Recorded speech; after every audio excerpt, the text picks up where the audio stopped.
I found some good solutions in Kant's dialectic with regards to, especially it helped me understand infinity, because he didn't understand it. So I'll start with section 83, which is ascending reason. And this is Jonathan Bartlett's Kant's Dialectic, Cambridge University Press, printed in 74. So we've encountered the descending function of reason in which conclusions are drawn from premises. Far more important to us in its ascending function, which given a true proposition, we search for other truths from which it could be inferred, i.e., moving upwards from conclusion to possible premise. If I've already accepted proposition P as true, why should I bother to look for premises from which I could infer it? That's a really good point. Not so as to establish P, obviously. Kant's answer is that by finding a suitable premise from which P follows, I unite P with other truths into a wider intellectual structure.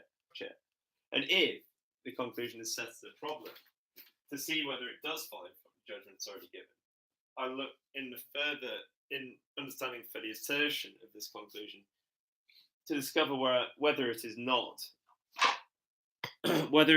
found to stand under certain conditions according to a universal rule.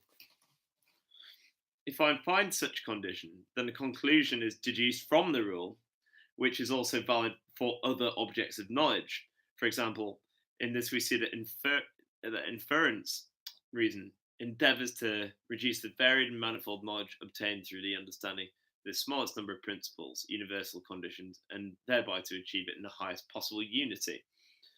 Bartlett continues,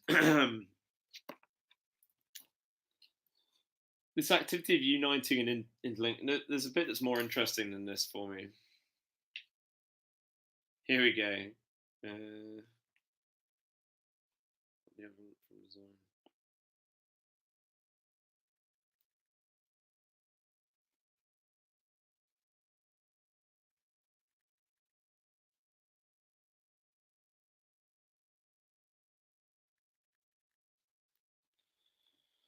So the fourth antimony, which is in section 76 of Bartlett, I'll find some better bits. I'll find the bits that I'm interested in first. Oh, I'll find them.